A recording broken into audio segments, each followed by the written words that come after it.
Welcome back to the Bike Lane. This is a new season. We're here for spring and we're looking forward to getting into what is probably the most exciting time of the year to be a bike rider in Australia, particularly in the southern states with the weather improving, daylight savings and the crit seasons underway. Plus, we've got a new sponsor on board, health.com.au. They're looking after the healthy living tips section. And this week we talk about caffeine. Plus, there's the HOT LAP. That's back, and our first battle is between David Loakes from the St Kilda Cycling Club, and then next week we'll be going across to Carnegie, Caulfield to see which of the two clubs is the better here in Melbourne. Plus, we take a look at disc brakes and one of my favourite topics, what's on your mind, which I've hijacked this week with what's on my mind. Chris Horner, would you or would you not hire him on the back of having won the Tour of Spain? He's still looking for a contract. Scott and Wade, welcome back. It's good to be back for another season of the Bike Lane. It's always good to be back on the Bike Lane, mate. Important issue this time of year, before we really get into it. The weather is improving, the crits are underway, but magpies. Zip ties in the helmet or swooped? Or spend another month or so on the home trainer. That's out, not possible. You just avoid the area where you got swooped. You only get swooped once. If you get swooped by the same magpie twice, you're doing something wrong. Look, it truly does give me anxiety. I'll cop it from the fans for being soft on this one. But whenever I ride magpie season, the whole time I'm conscious I'm going to get hit at some stage, and I hate getting smacked in the back of the head. How big are they in Bendigo? They must be massive. They're bigger. Everything's bigger in Bendigo, mate. The clip of the wings, it's a bit like a footballer running back with the flight of the ball, and he can hear the footsteps. And there's that duck into the head. You're oblivious to the cars on the road. The car's more dangerous than the magpie, but you're oblivious to that. But I'm not wearing zip ties. No way am I putting zip ties on my helmet. Now, you can position yourself in the little bunch you're riding with to avoid getting hit. If you position yourself at the front, the second guy always gets hit. So that's my strategy. No zip ties. And you'll get fit. You'll get fit. You stay on the front of the bunch. You won't get hit by magpies, and you get fitter.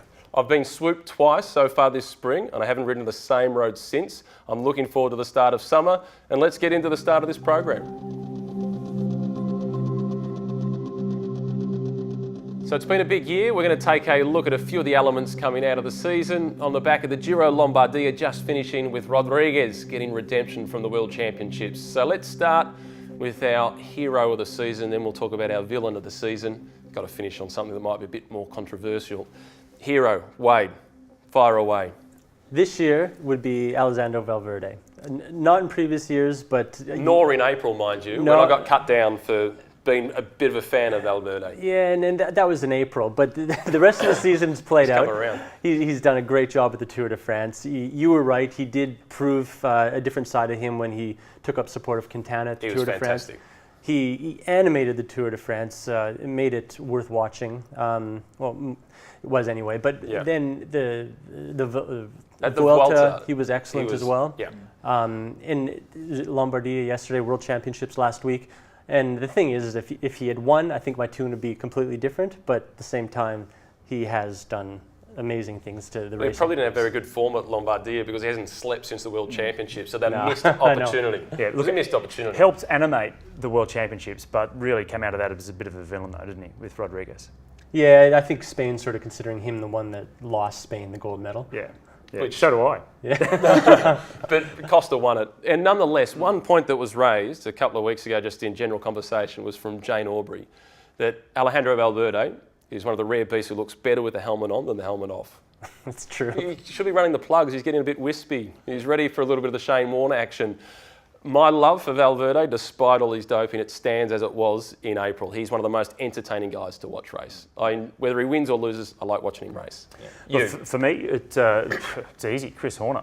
He's giving the over 40s, unfortunately myself, some inspiration to keep trying. Yeah, well, I've got plenty. I've got time to reach my peak. I haven't hit the 4.0 yet. So, but we're going to talk more about him later on because in some people's eyes, perception, he might be a villain. Not for me. Yeah. Okay, and he seems like a really nice guy, actually. Yeah, he really is. And look, I remember back when he first started the ponytail. He didn't really fit into the European scene. Struggled with it. Really did struggle to just integrate into Europe. Wanted to go back to America. He's 41, winning the Vuelta, but really his season, his career's been so long, but it's just been stop-start all the way through. Yeah, it has. Yeah. So the hero for me, or the thing that really stole the season, was the weather. We had the snow at Milan San Remo where the guys were in the buses. We had a stage cancelled at the Giro. We had Basso and Sanchez out of the Vuelta with hypothermia. And then we had the rain as well at the World Championships with not a single British rider finishing in the rain. How ironic. They'd be accustomed to the weather, you would think. You look happy with that. Oh, really disappointing. And only one Australian finished, Simon Clark. Good ride though, wasn't it? Fantastic ride. But then we also saw at the National Road Series here in Australia, stage cancelled at the Tour of the Great South Coast, the stage cancelled at the Tour of Tasmania. And although Paul van der Ploeg won a world title this year and the Eliminator on the mountain bikes, his brother Neil stole the show with the vocals. Brilliant performance by the man from the Search to Retain team. It's only had about 190 views on YouTube. I looked at how to change a washer on YouTube on the weekend for my toilet. That had 100,000 views. So take a little bit of a flavour of this clip with Neil van der Ploeg on vocals and give it some love on YouTube. 'Cause we chased the breakaways and we gave great lead outs all day, and now we have the sprint jersey. Yes, we like the stage anyway. Tell me why they had to cancel the second stage. Tell me why ain't nothing. So they're our heroes. What about the villains? Well, look, for me, it's been Heinz-Verbruggen, a blast from the past that is still sour taste, I guess, in the world of cycling. And he popped Hopefully up. Hopefully we have this show going still next year, and we can call it maybe the Heinz-Verbruggen Trophy for Villain of the Year. Yeah, and it's not just of the year. I think it's the villain of the decade. Oh yeah. He said with the political debate going on between Cookson and Pat McQuaid that he, in August, he said this quote that he's not going to be involved in it at all. But yet Jonathan Vaughters posted a voicemail message earlier this year as well that was from 2011. It shows that he's very opinionated and definitely been behind the scenes pulling the strings. Have a quick listen to what Hein had to say on the phone to Jonathan Vaughters. Jonathan, this is Heinz-Verbruggen. Jonathan, if it is true what I just heard from Alain Rumpf, that you guys are trying to boycott China, then we're finished, you and I. I cannot accept that. God damn it, I've been working my ass off, to get that race from the ground. And you guys are going to do that like that, and you do that to me, don't ever call me again. Strong words for a guy who holds a authoritative position within the sport. And if I heard or had to read one more thing about the presidential election this year, I was going to prefer to go to the dentist than have a look at it. Really? It was the dullest thing I've ever seen. I found it fascinating. No, just what Abbott other versus sport? Rudd was more entertaining than that. Yeah, there could have been a few. Yeah, it was who got voted out versus Yeah. who got voted in more. Yeah, you could win the election just by making sure your first name wasn't Pat.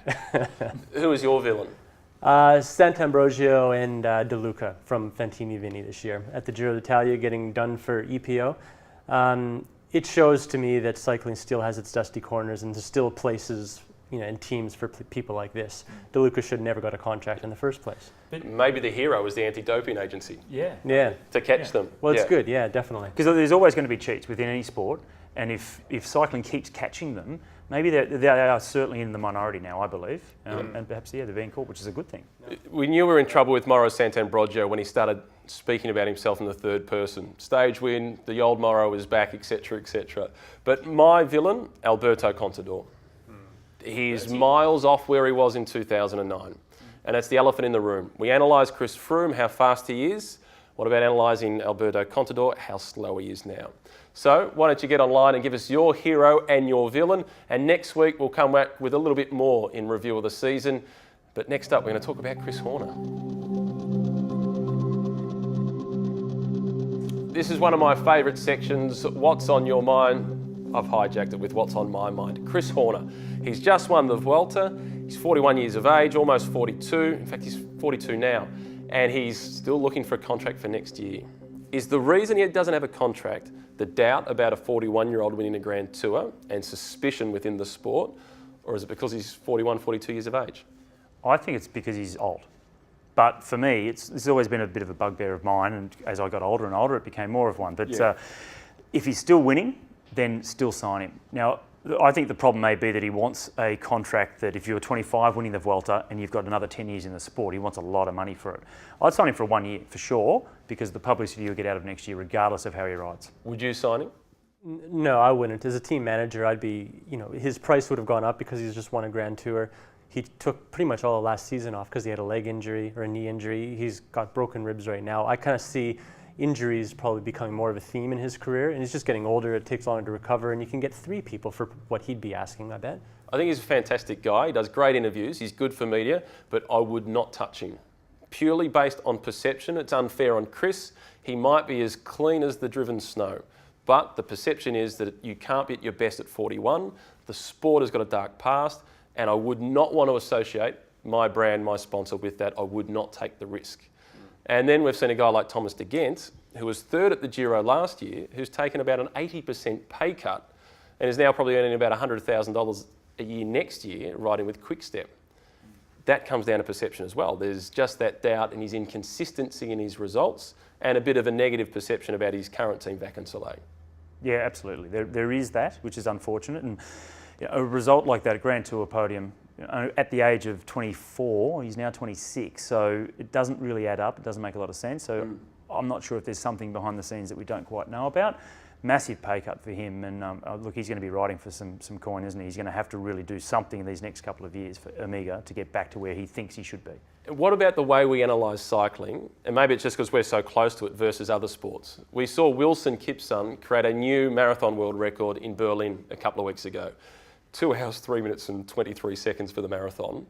That's 2 minutes 55 seconds per kilometre or 17 seconds per 100 metres. I'm going to go and try and run 100 metres in 17 seconds. I reckon I might just sneak inside, but I can't do it for 42 Ks. No. Does that get the same amount of scrutiny as Chris Froome's time up Alpe d'Huez? No, it doesn't.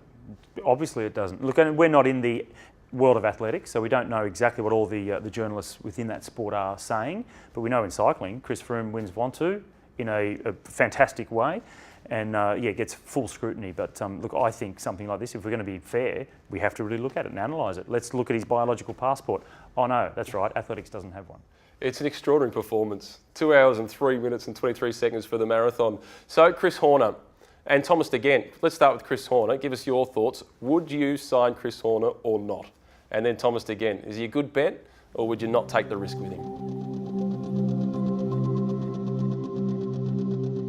This is our Healthy Living Tips segment and it's brought to you by a new sponsor. Welcome on board to health.com.au, who also support one of the local teams here in Australia, the Search to Retain team, which is presented by health.com.au.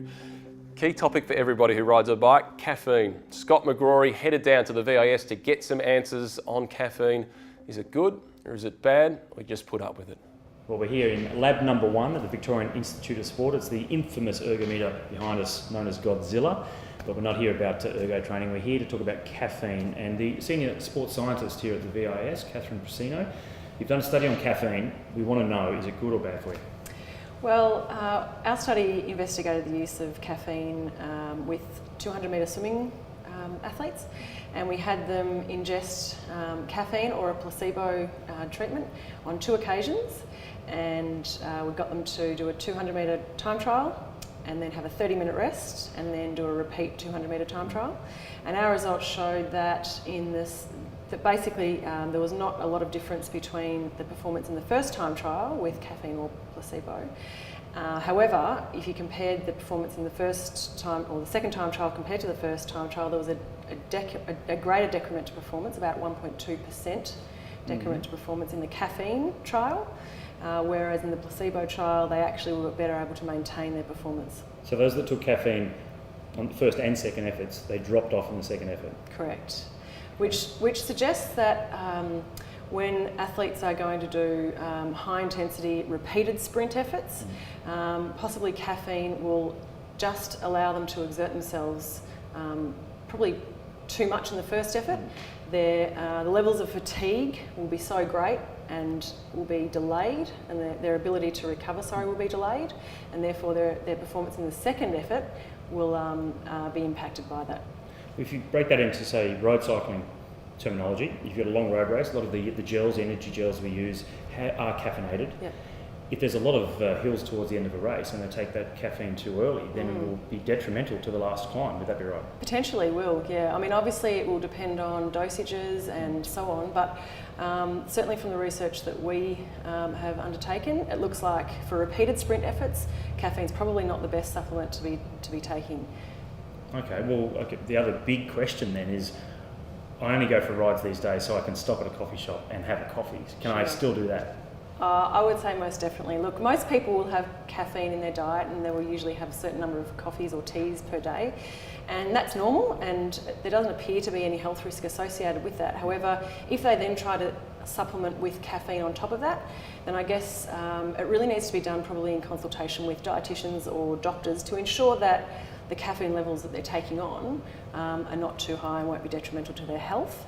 Well, it doesn't sound all gloom and doom. I can still have my cup of coffee when I'm out training, but I think the caffeine use within racing and training perhaps is overused at the moment. I don't think we should be doing it anymore. So it looks like caffeine is okay? It's okay, but can be detrimental to your performance. So some riders that actually use caffeine supplements and the gels that contain caffeine may be doing it the wrong way. But the most important thing is we can still stop for a coffee when we're out on a ride. I'm definitely addicted to coffee. Definitely addicted. Oh, me too. And I don't know whether it's the coffee or the ritual of coffee. I think it's the social nature of going to stop and have a coffee and chatting about how good we were in that last Strava segment. Well, I get a headache if I don't have a coffee, so I don't think it's from not having the social part of it. I think it's the actual addiction. You actually are addicted. Speaking of caffeine, we speak a lot about doping within this sport. Unfortunately, we have in this program. It always reminds me of the 1988 Olympics, and you were there, when Alex Watson, the modern pentathlete, tested positive to caffeine, and he got 4 years. At the same Olympics, Ben Johnson tested positive to steroids and got 4 years. If you're going to go, you may as well burn the beaker. Don't go for caffeine. Poor old Alex. Alex. Now taken off the list. Yeah, he was vilified. Oh, absolutely. Yeah, they're Australian to test positive in Olympic Games and be so embarrassed, sent home. It's not even on the list anymore. No. So just don't drink quite as much as Alex Watson and you'll be okay with the coffee shop stop. The Hot Lap is back. It's the start of the criterium season and it is St Kilda Cycling Club versus Carnegie Caulfield. First up, it's David Loakes flying the flag for St Kilda. The course is the circuit used by the Hawthorn Cycling Club for their crits out at the Kew Boulevard. It's around about a K in length. It's got a sharp corner, it's got a steep hill. Let's see how David Loakes goes. We're back at Yarra Boulevard. This time the Hot Lap is slightly different. We're gone for club versus club, St Kilda versus Carnegie, youth versus experience. Loakesy, you're not youth. 42 years of age representing St Kilda. Do you think you can beat the young rising star? I think I need to pull all stops to beat this guy today, but I'll do everything I can. It's a technical circuit and I reckon I can get around these corners pretty well. Luke, you're 19. Winner of the Austral, one of the fastest riders at junior level, over 200 metres.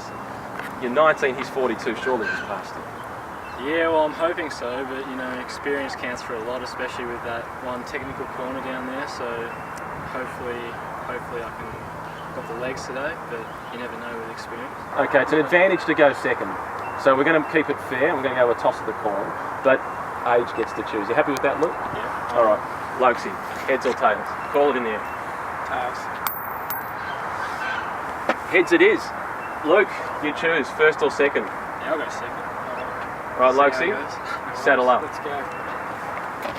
How are the nerves? Not too bad. I'm feeling pretty good. I reckon with that extra 20 years I've got on Luke, it's going to count for at least 5 seconds quicker. 5 seconds, that's a big call. I reckon you've raced here a fair bit too. I had back in the days, yeah. Well, this is the day today. Are you up for it? Up for it. All right, 5, 4, 3, 2, 1, away. Loakesy! Little tardy on the clip in, but he's away fairly quickly.